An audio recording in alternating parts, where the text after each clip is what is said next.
Hey everybody, welcome back to the podcast. Today on this episode we're going to be talking about a few different things. First off, we're going to be covering the first ever episode of Bar Rescue.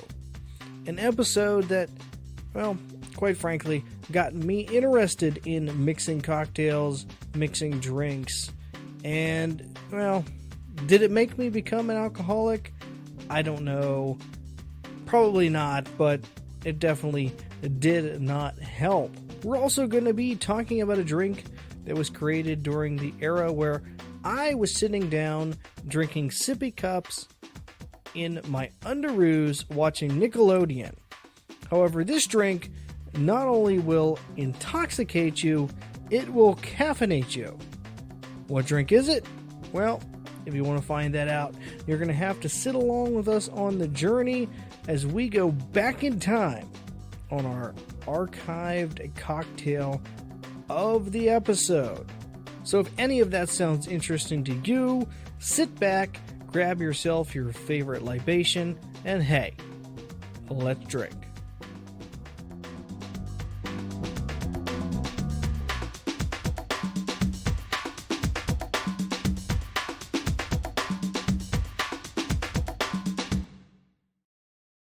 Alright, so it's about 10:30 at night, and we're going to make a drink that's essentially going to wake us the fuck up.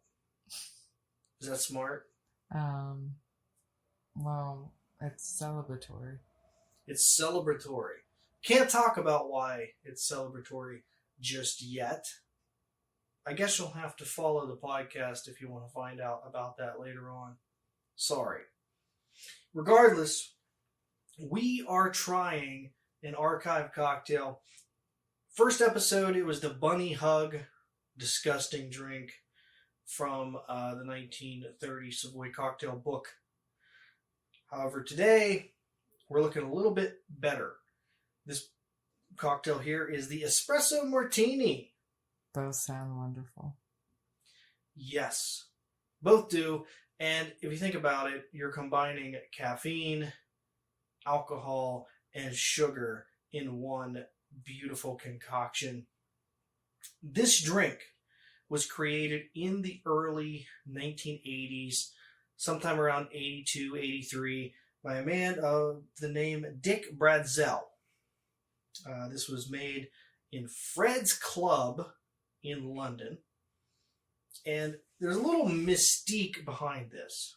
Little mystique.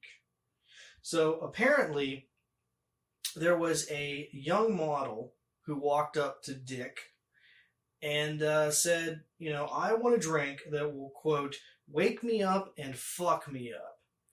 So the drink we're about to have here is that's what he came up with. Wake me up and fuck me up. Wake me up and fuck me up. It was originally referred to, what's that? I'm on board. You're on board. I am too, actually. It was originally called the Vodka Espresso, later renamed the Espresso Martini, because in the 90s they called anything that was in a, martini glass something teeny. They stuck the I at the end of everything. And that's what they did. So there's some rumor. I really don't know much about models, but I've heard of the names. Naomi Campbell. I've heard of her. Okay, and Kate Moss. Yeah, both of them. Those are the two models. Kate Moss was the one that was with Johnny Depp for a while. See, I didn't know that. I did not know that, and I should have. Those are the two models that are rumored. Well, one of the two, I should say, are the models rumored to have asked for this drink. However, cocktail historian Simon Difford does point out that at the time frame that this would have happened, Kate Moss would have been 9 years old, and Naomi Campbell would have been 13. Okay? Yeah. So the odds of that actually being true is kind of, it's not likely. Well, I don't know, though. You don't know? Well... Are you Googling when they were born? No, hold on. So, Kate Moss is from England. Yes. That makes sense.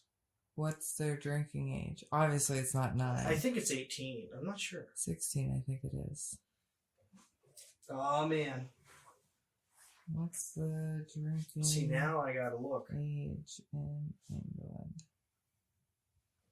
I didn't think we were gonna go this route. 18. Okay, 18. So I was right. So Kate Moss was born in 74. So the year I have wrote down was 83 as far as the most common date that this was created.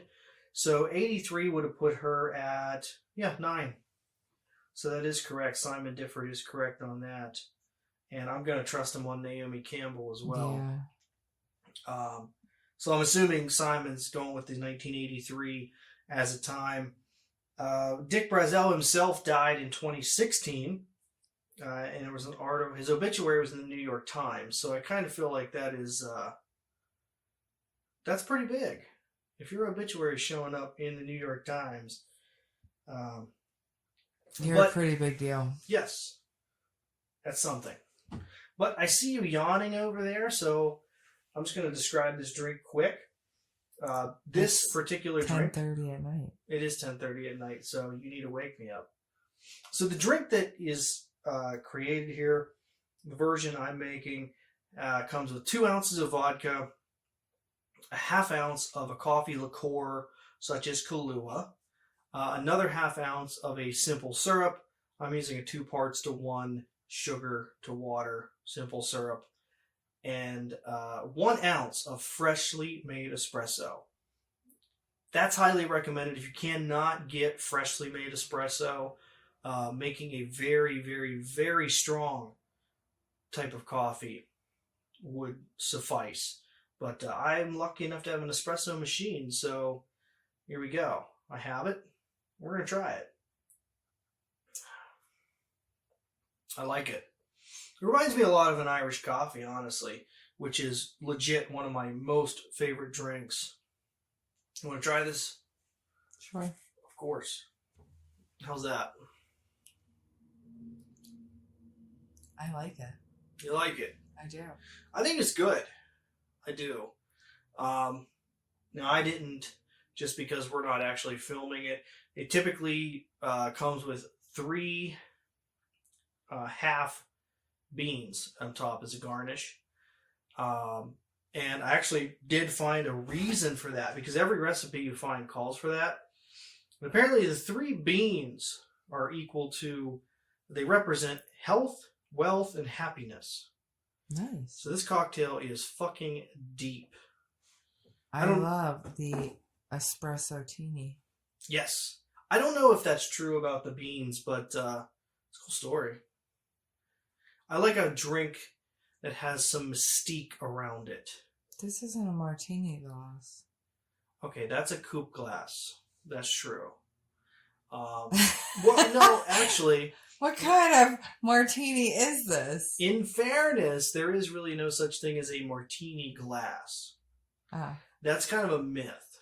Okay, but I still expect to see the I quote-unquote martini the glass. The traditional martini cocktail glass. There was never anything historically that says that it has to be served in that type of glass. In fact, it probably would. The original martinis probably would have been. I gotta look this up, but I'm gonna say it. And if I'm wrong, I guess I'm just gonna fucking own up to it. But I believe the original martinis would have been served in a coupe glass, very much similar to that, not that V shape. So yeah, that is the espresso martini. 100 times better than that bunny hug we had last week. So that is this week's Cocktail Archive. All right, let's get into the main segment of our show today. We're doing a throwback review of a show. This one here is Bar Rescue, the original, the very first episode of Bar Rescue, way before Taffer was yelling to shut it down and all that bullshit. So yes, we watched episode 1, season 1. It was Angel's Bar and Grill. That is the throwback. And, Bar Rescue is kind of what started my interest in mixed drinks, I guess, which is really weird because once you learn enough about mixed drinks, you realize that that's not really the best place to learn from or to go to. Because John Taffer's kind of full of shit when it comes to a lot of drink stuff, but hey, whatever. It's a TV show. It's a TV show, and this was released in July of 2011, and I feel like that's an era where, you had Gordon Ramsay screaming at people, calling them fat cows and dipshits, and, it was the same era, and Bar Rescue was basically kind of a kitchen nightmares for bars, essentially. Yeah. And it's gotten, I don't know how many seasons it's in now. Is it still on? I have no idea. I'm not sure. I'm going to have to look that up. But yeah, got its humble beginnings, 2011. And I got to say, we'll get into this, but the very first episode is vastly different than what I remember it being. Because, he was so calm. He was calm.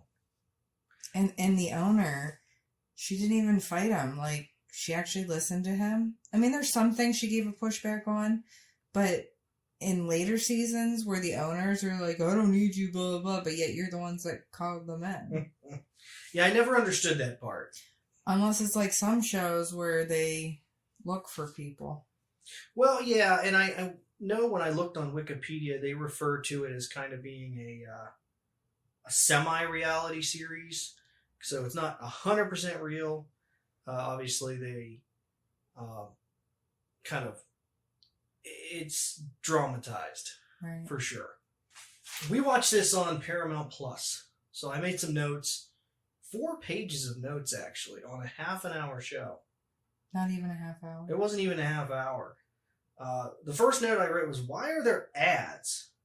I pay for Paramount Plus. Why were there ads? Just at the beginning, I think. No, it's the whole way through. They had ads in between? I think so. That's bullshit. Maybe not. Maybe you're right.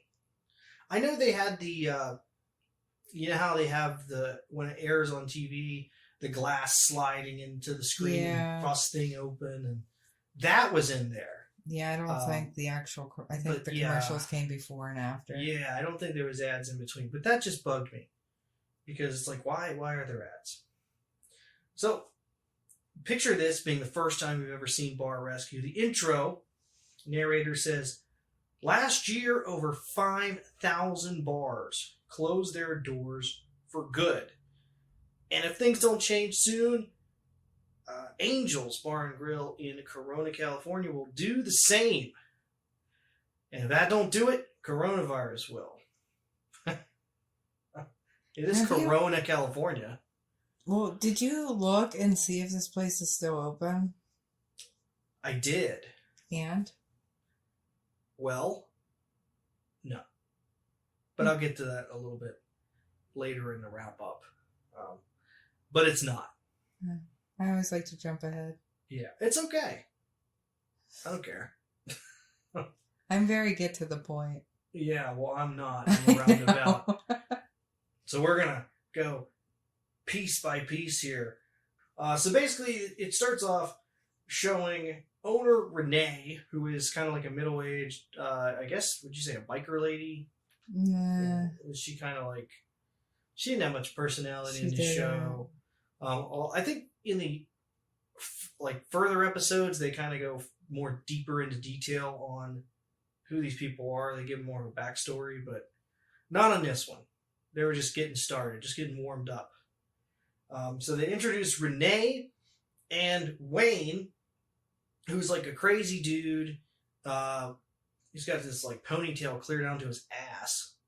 And he is the general manager who very much doesn't give a fuck at all. You remember Wayne? I do. He didn't give a fuck. No, his quote was, if she doesn't care, why should he care? He did say that, and I also wrote down I don't know what they were talking about, but he just says he loves ass. He just made a point to say, I love ass. I don't know why. Probably because of the strip club that Probably was next to because that's right, yes. It is connected to a strip club. So, and then the intro comes in. Nobody knows more about bar science than John freaking Taffer. Nobody. Is John Taffer even like a real mixologist person? John Taffer doesn't know shit about mixology.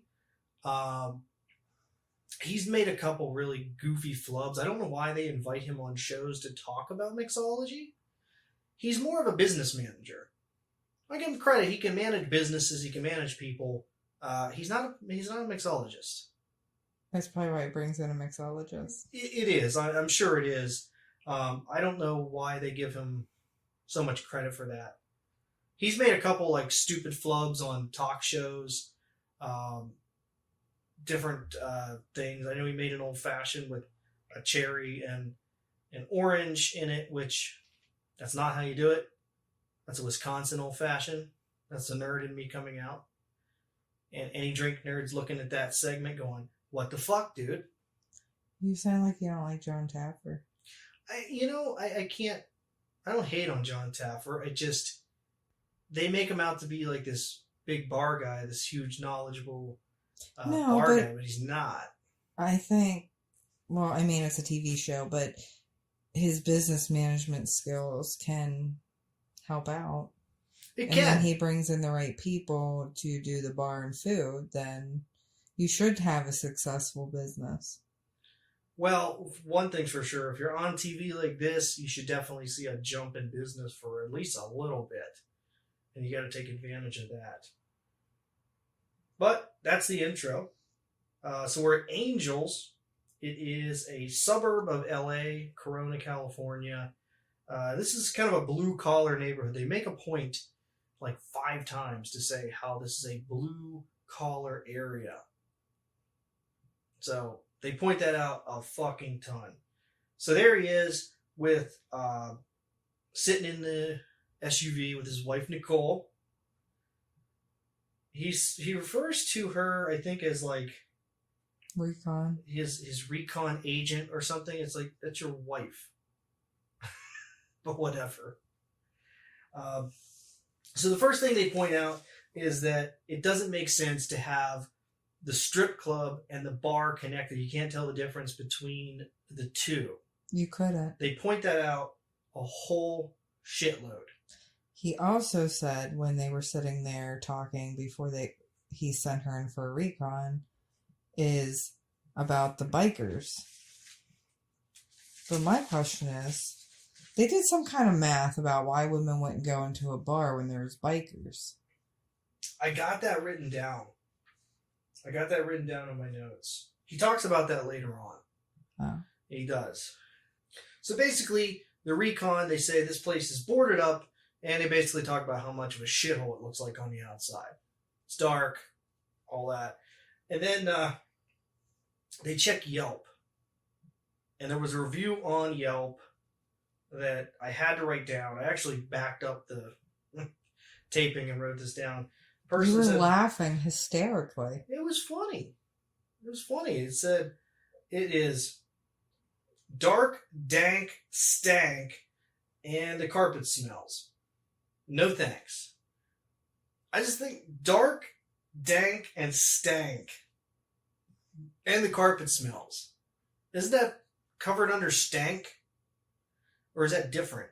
I mean, I think it would be under stank, but... Maybe some of the stanks coming over from the strip club? I don't know. Coming through the vents? I don't know. I just thought that was funny. I know. Regardless, they have a perception problem. Is it a biker bar? Is it a titty bar? We don't know. Back to my biker comment. Why wouldn't women go into a bar just because there's bikes out front? I really don't know. And he spouts off some like really, really ridiculous number. I Okay, here it is. Okay, I'm jumping ahead a little bit, but they do the recon, and they're doing the recon, and basically it's just common things. Drink super fucking strong. There's no garnish in Nicole's martini. The place is basically dirty as fuck. And he comments on all the staples. All the staples you can see. I don't know why there are so many staples, but he makes a point to mention it. I'm guessing they had advertisements. I don't know. Is somebody just like stapling shit to the walls? I don't know. Yeah. I mean, they didn't seem like they were really into their job anyway. And then he comments on the menu saying the pizza is fresh, and basically it comes out on this cardboard. It's just pre-boxed frozen shit. And he comments on how dog shit the pizza is, which is weird because they don't bring anybody in for the food on this one. They used to always bring in like Chef Duffy or some other That was person. later on. This was the very first pilot show. I know, but I just feel like they never circled back to the food. They never once. They circled back to the drinks. They circled back to the service. But did they ever send out food when they opened? Reopened? I don't remember seeing food coming out of the kitchen. I don't either. They really just glossed over all that. Maybe he shut them down. He might have. He might have said, nope, fuck this. So, and then his complaint, he had a complaint because they didn't have the credit card machines working and he had to pay $6 to use the ATM to get cash. And this is where we get to the motorcycles. He comes up with this stat basically saying that a large chunk, I can't remember the number, I swear to God, he said like 80% of women over 34 will not go into a bar if there are too many motorcycles parked out front. But why? I don't know. I think... Is that really a thing? I don't know if Is that a thing? I don't know if they're saying if they're single women, they don't feel safe if there's a bunch of motorcycles out front. Or... Why? That's the thing. Like, why is he saying this, though? What gives... So, like, if you're 33, you're, like, all about the motorcycles. And once you hit 34, it's like, fuck it. I don't know. I've never been afraid of going into a bar when there's bikes sitting out front. Like, I don't know if it's because I grew up with bikes and people riding bikes. I don't know. Well, motorcycles, whatever. But, like, even back home, you'd go to a bar, and what was sitting out front of the bar? Bikes. Well, it's crazy. I don't understand it. But that was a stat that he said right there. That was one of my pet peeves last night. Yeah, it didn't make sense. Still is. Now, I know we mentioned in the beginning, but this is kind of when he starts talking to the owners. This is after the recon. And he doesn't cuss them out. No. Yeah, normally he just walks in, which I guess, later episodes, once he's more popular, he walks in and everybody just goes, oh shit. Maybe they were losing viewers, so they said, let's make this more interesting.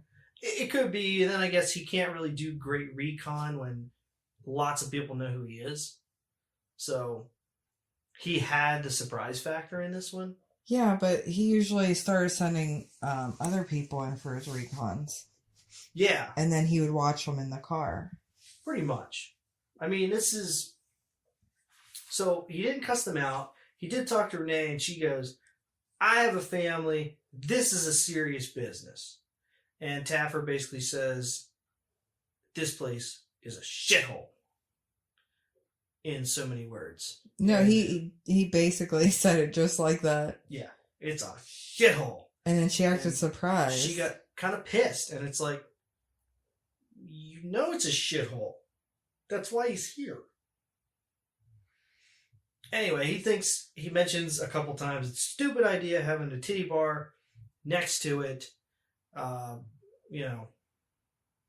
then Renee cries about that. What? You would think that would be a mixing of a business, though, because you go to a titty bar for alcohol.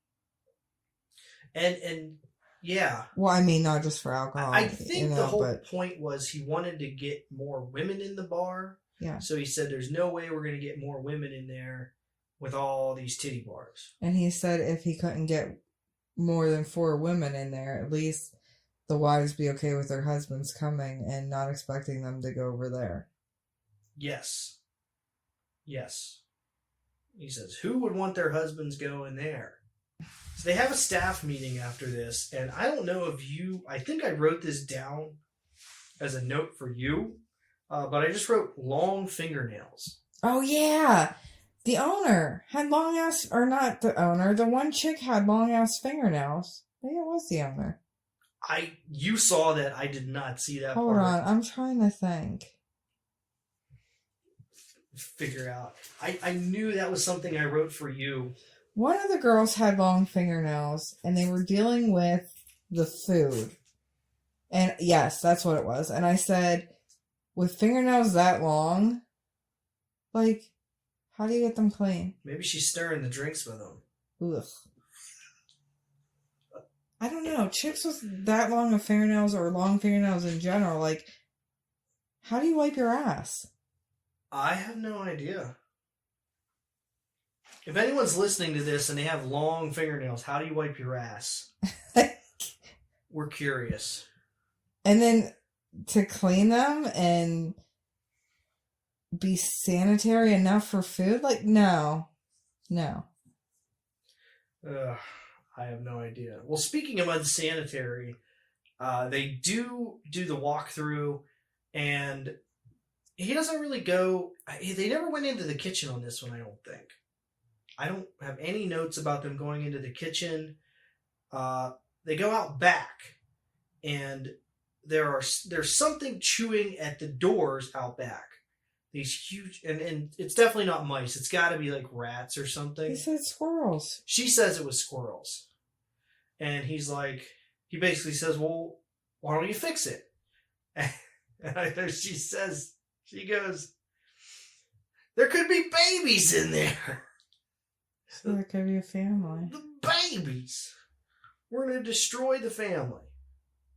I mean, there might be a little bit of squirrel shit in your drinks, but save the babies. So he basically says, clean this shithole up. I will see you in 30 minutes.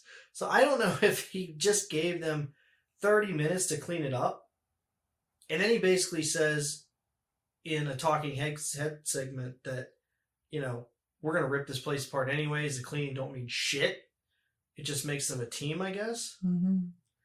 It weeds them out. It's a team. He's going to weed them out. So he has a meeting for the first time. I think this is the first time with the staff, right? Or this might be a second meeting after the cleaning. And he says, you work for me. So you're either going to be on the bus or I'm going to run you over with it.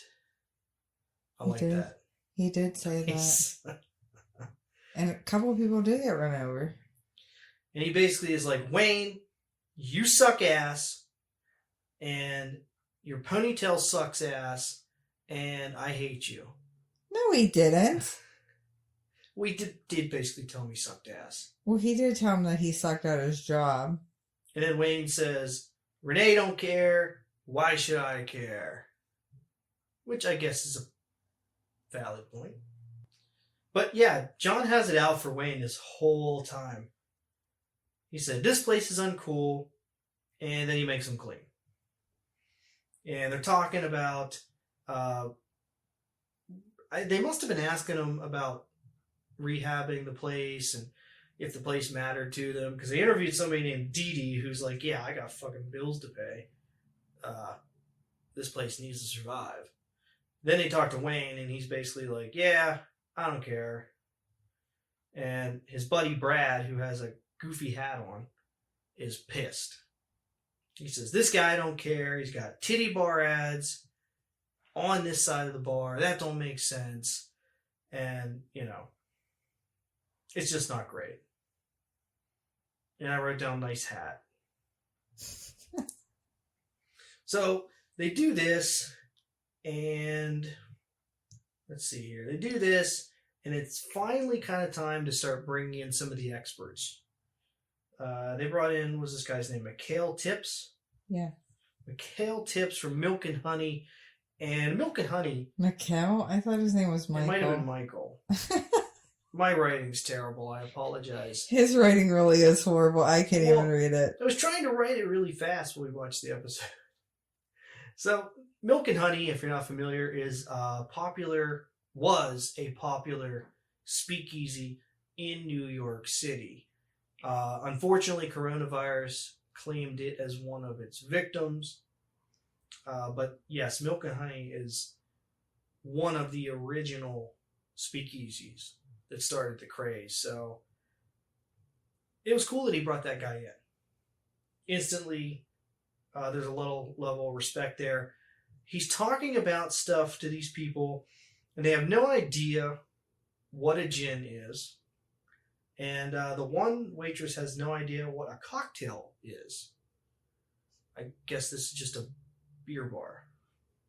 Let's see here. Note time. Oh, sorry. They also bring in, Deb McGee's. She is in charge of teaching these waitresses what to do. She's a hospitality expert. Okay, so then they had to have kept the food. But they don't mention the food much. But they do. She goes, she's like, seriously, this wardrobe, it sucks. They just wear whatever they want. And it flashes to a lady wearing a bikini top, and she goes, they love the bikinis. Customers love the bikinis. And it just seems like they all hate working there, and nobody cares. So then... Well, then, too, with the dressing code, the dress code. Right. Are we getting to that? Well, the dress code comes after the remodel, but they're talking about basically creating uniforms for them. Right. She didn't want them to dress like that because then you couldn't decide they look like they were from the strip club. Yes. She said, you can't tell. Oh, I did not write that down. You're welcome. That was a good idea. Yeah. She said, basically, I don't know if you're strippers or bartenders. Right. Well, maybe they're both. So this is the part of the show where John breaks out his huge thing of blueprints and says, here, and here is what we're going to do. Again, for like the 30th time, they mention blue collar. He says blue collar, and he equates that to whiskey and Boilermakers. So, if you're blue collar, you're not drinking that frou-frou shit. You're just having shots of whiskey. Then we get back into some of the bar tips. They tell them, if you do long pours, it makes people think you're giving them a stronger drink, even though you're not. True, that's actually good advice. And it basically says, give them good service. And know your menu. And John tells them again that their management really sucks ass. And this is another beat down on Wayne's session. And I don't know if you caught this, but he really was upset about those staples. I know. He mentioned it again. He did. And then he made Wayne pull all of the staples out of the wall, even though he was going to demolish the wall. Well, that and the assistant, that ended up being the assistant, went out and helped him. Yeah. Yeah, Hat Guy Brad. Yeah. I wrote this down. Hat Guy Brad becomes the new GM because he basically tells him Wayne's lazy. We don't know why Wayne's here. More beat down of Wayne. He's full of shit. His days are numbered. And he is the assistant GM now. Hat Guy Brad, new GM. Hat Guy Brad. Hat Guy Brad. He had like a weird hat. And, of course, Wayne thinks this is bullshit. And then he proceeds to go out and talk about redesigning the front of the building. Makes some crazy comment about the MGM Grand in Las Vegas. You With remember the this lion? comment? Yeah, he said Chinese people wouldn't go in. yes, exactly. He said that the original entrance was a lion; you had to go into its mouth, and that they couldn't get any Chinese people. Which hell, he might be right. I don't know. I just thought that was strange. Yeah, but there was a reason for it. I wrote it down, so I figured it was noteworthy. All right, so But the reason that the Chinese don't go in through a lion head, it's superstitious, isn't it? it's something to do with lions are sacred or something to them. And there's some kind of tale on it. I thought you would have written that down. I did not write that part down. I failed. I'm going to scrap this whole thing. Watch it again. Seriously? No. We're not doing that. So they redesign it, and he gets rid of the stage. And I know he makes a comment about, this place has too much neon. It's a dive bar. He said women won't come here because women look like shit in neon lights. Well, he didn't say women wouldn't come here.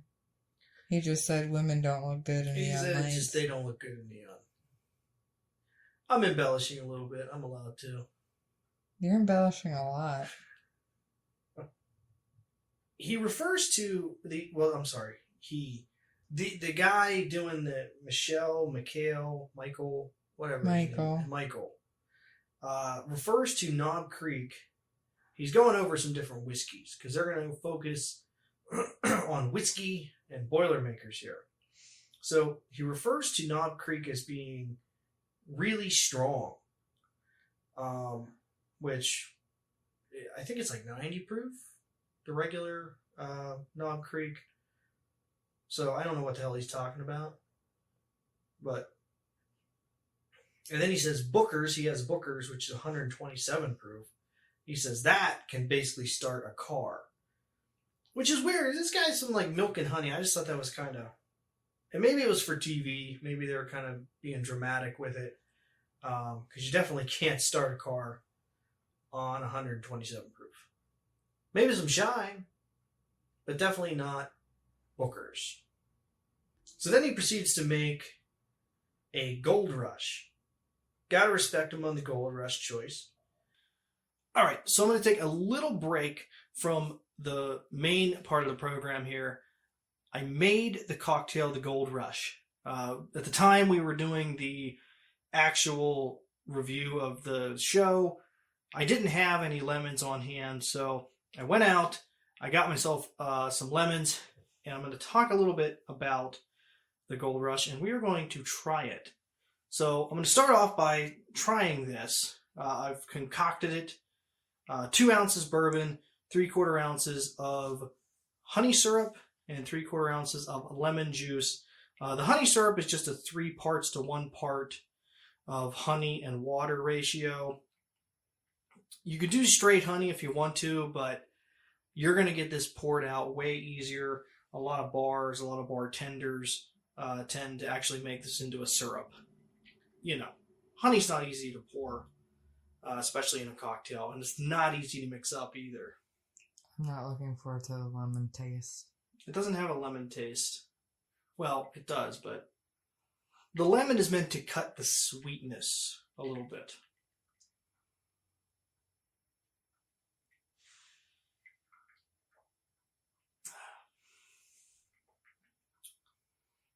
I like it. It's a good drink. I mean, it's a good drink. I'll let you try this here quick. It's not overly tart. Really? I see the look on your face. Is it really that bad? I don't like lemon, and that's all it tastes like. It does not just taste like lemon. You like that lavender lemonade we get from Mason-Dixon, and that is way more lemony than this. Yeah, I don't know. I mean, it's not terrible, but it's not something I would... After you get past the first sip, it's not something you would order on a regular. No. Well, I get it. It's kind of a riff on a whiskey sour. The like I said, the first taste I got was lemon, so that was... Well, I'll definitely take it back. The second taste comes up honey, and then you get the alcohol flavor. Oh, yes. Now, I did some research on this because I wasn't 100% sure. I thought this drink was a lot older than it is, just because the combo of liquor, sweetener, and lemon juice has been around forever. It's basically kind of a whiskey sour, or if you want to compare it to a bee's knees, it's very similar to that. However, this particular drink was actually created by Milk and Honey, the Prohibition bar. I believe it was in the early 2000s. So it's an old style drink in a new style way. A bee's knees, of course, being very similar. Bee's knees being basically the same ingredients, only with gin instead of bourbon. So, and that drink has been around since pre-Prohibition. So that is surprising. But just wanted to take that little break in the action to go over the Gold Rush cocktail, make one, and give it a shot. So if you're interested in making one for yourself, once again, it's 2 ounces bourbon, 3/4 ounces of a honey syrup, and 3/4 ounces of fresh lemon juice. Do a dry shake it with ice after that, and strain it over, a couple cubes of ice, a big ice cube, a little bit of lemon garnish on there. It's a great cocktail. I like it. You don't. It's not bad after the first sip. I like it. And if you're a fan of whiskey sours, you very well may like this. It's like a whiskey sour with a different dimension to it from the honey. So that's that. I'm going to get back into the main part of the show. So they do a stress test, and, well, Wayne, again, we are just shitting on Wayne. He didn't do anything. He was lazy, I guess.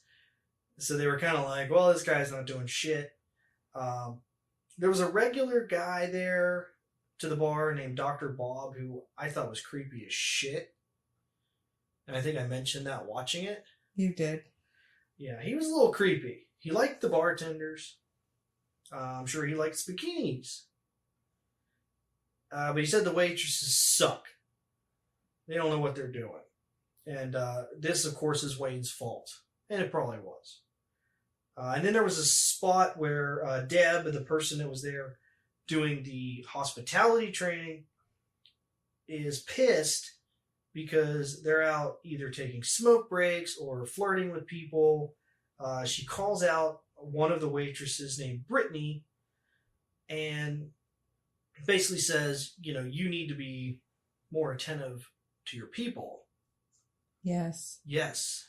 Yes. And Brittany says, you told me to flirt. That's what I'm doing. And she says, you're not even talking to people in your area.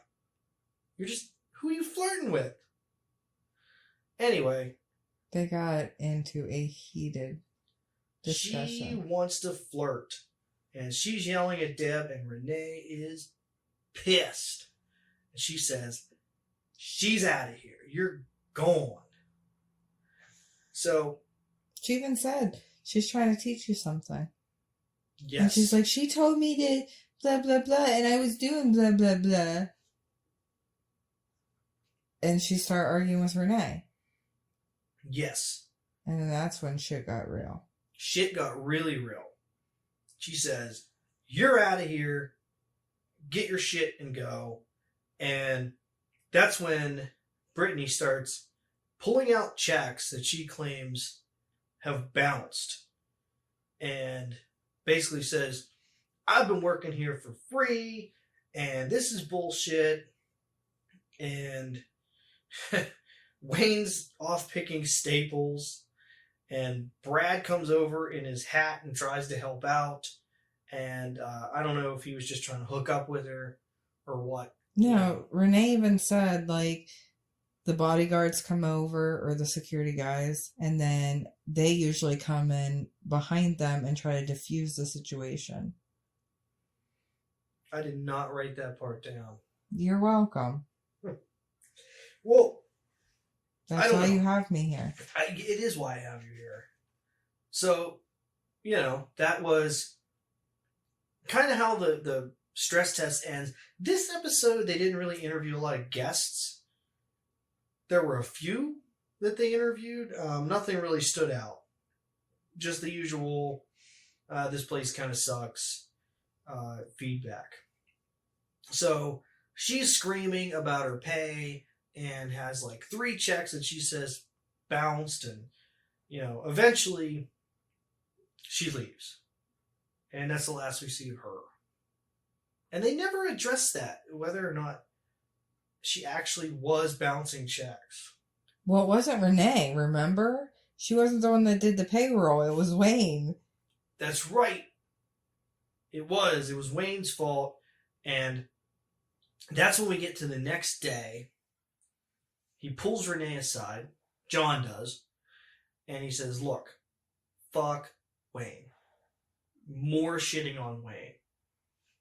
If your name was Wayne in this episode, you were shit on.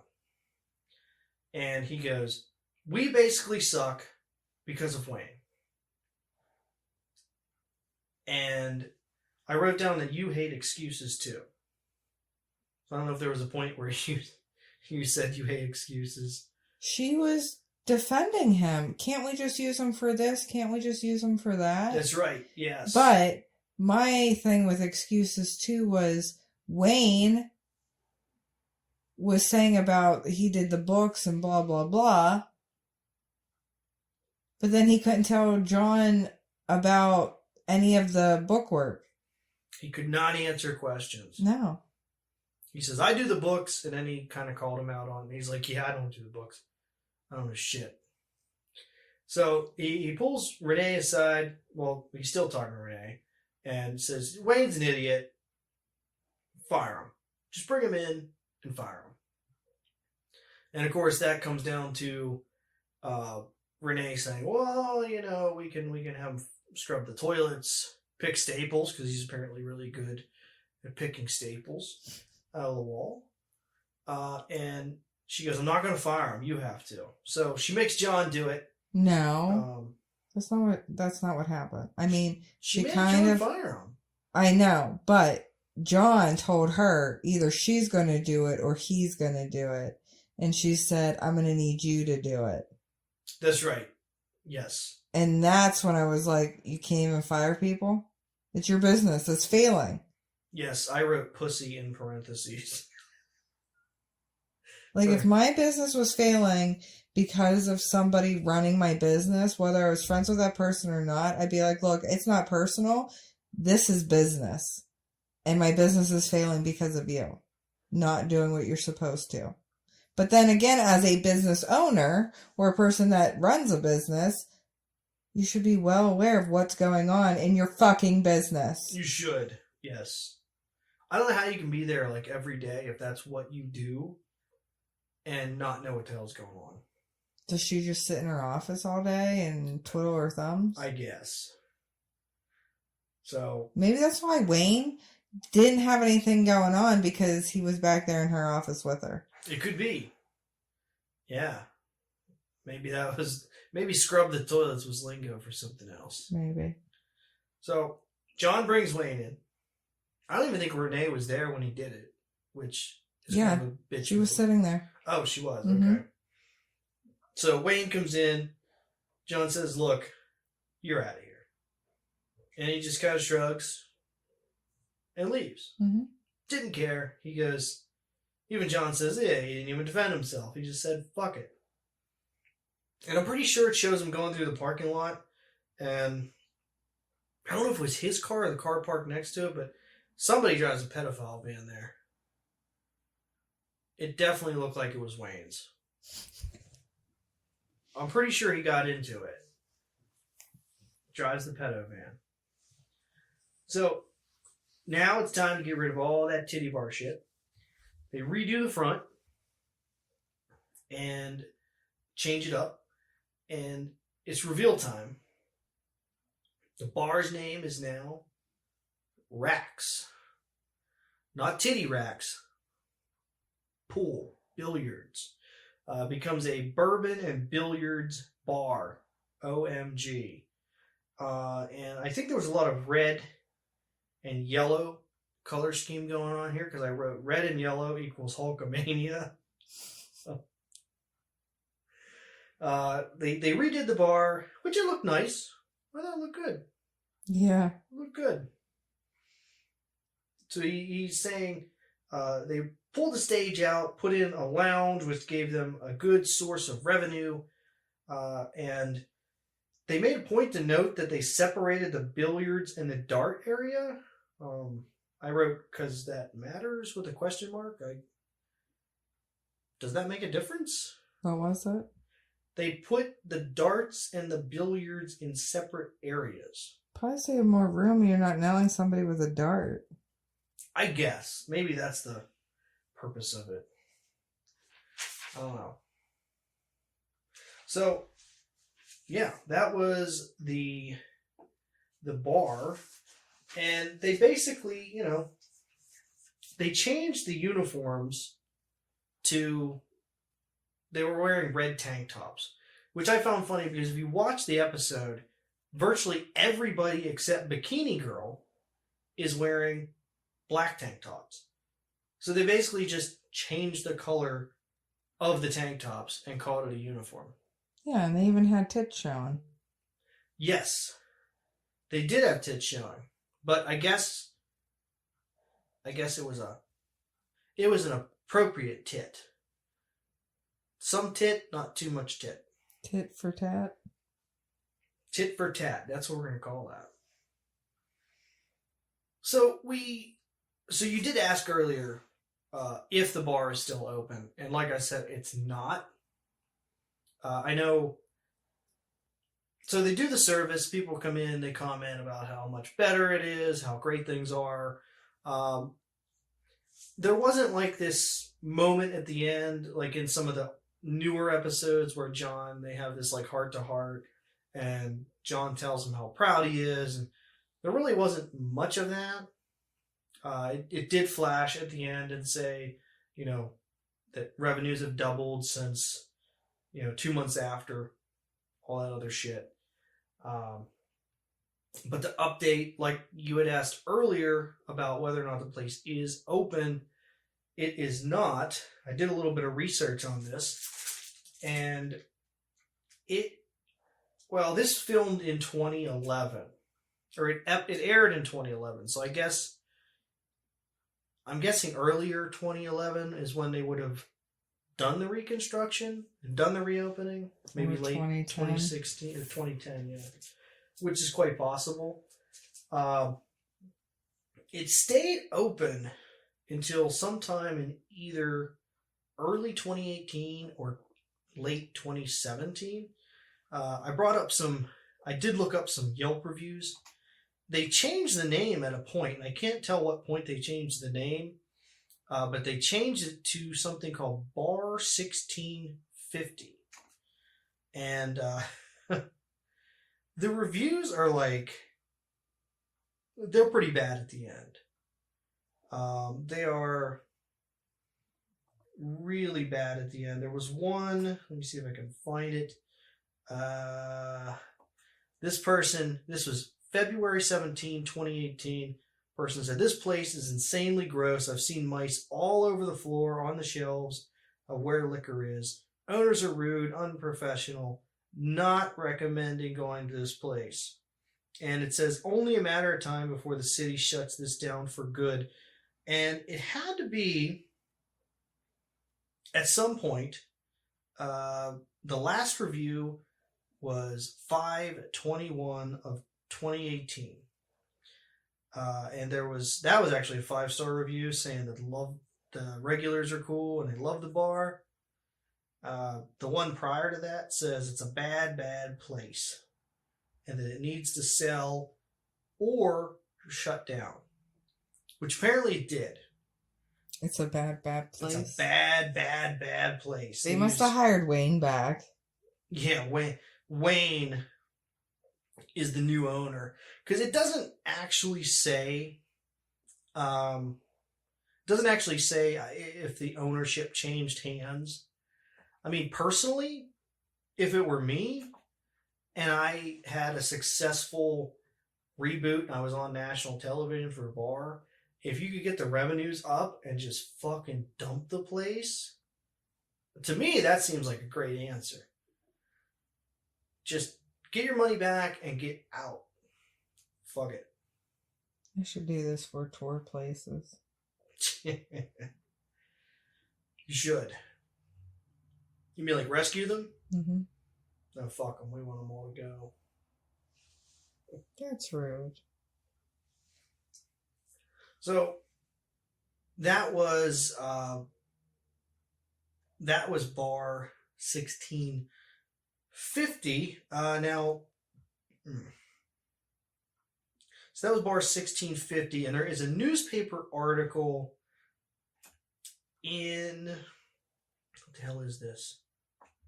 There's something in my way. The Press Enterprise. Basically, somebody purposely burned this place down on May 20th of 2019. At that point, the building had already been closed. So we know for sure that prior to May of 2019, they were closed. And it also says that in 2015, a man was killed and another was wounded outside of the bar due to a knife attack. The killer was sentenced to 37 years to life in state prison. Jesus. Yeah. So this was, and they're offering a $5,000 reward to whoever narcs on whoever set the fire. But they definitely know it was intentional. So yes. Who owned the building at the time? It's weird though, because they don't, in the newspaper article, they reference it as Racks, Billiards, and Bourbon. They don't call it the Bar 1650. But even in some of the Yelp reviews, they reference it and say this was Angel's Sports Bar on Bar Rescue. So I don't know what that was about. But that's it. That is episode number 1. Now we're going to have to go through and rewatch everything because I want to see how many bars are actually still open. Well, we can do that. I know they do. I mean, there was never anything on TV, so why not? I know they do. Well, I'm totally down for doing more of these. I just like picking on shit. Oh, I didn't mean just to do these. I meant just to actually watch them and see how many bars are actually open. Oh, so you don't want to do these. You said these suck. No, these are fine. I'm just saying. Yeah, for sure. I know they used to do, I think in like season 3 or 4 they started this, where they would go back to the prior season and visit the places they were before just to kind of see how they were doing. And yeah, there's a couple of those, and there's a couple of, I know there was at least one, where he actually rescued a place twice. Yes, I remember. Which to me is one. Bullshit. I would have helped after the first time. Yeah, especially put all that money and effort into a place. And the guy was like super dickish about it. Yeah. It's like, I would have told him to go fuck himself. Mighty cocky for somebody who's about to lose their business. Yeah, I think John actually said that to him, basically. Like, you're asking me for help, bitch. You fucked it up. But yeah, that is a retro review. It's Bar Rescue episode 1. Good show, good show. Good show, good stuff. That was the beginning of an era. Do you know how many bartenders I know that got fired because the owners watched that and they were telling them that they were overpouring? They may have been overpouring. It's possible. But I mean, like, it's a fucking TV show. I kind of know who you're referencing. I know at least a couple of them myself. But personally, like, the whole... And the reason I think I chose the first episode, or the reason I chose Bar Rescue as the first review retro, was just because that is kind of what started my interest in mixology. So then I got, recipe books, started trying different things out, got more interested, started researching more, realized that a lot of stuff they were saying was bullshit. Not all of it, some of it. And, you said it sounds like I don't like John Taffer, but that's not the case. It's just that, I don't know. I can honestly say without that show, I may not be where I'm at with the Hey, Let's Drink stuff. So maybe I owe him something. Bar Rescue is when you became an alcoholic? No. That was through work.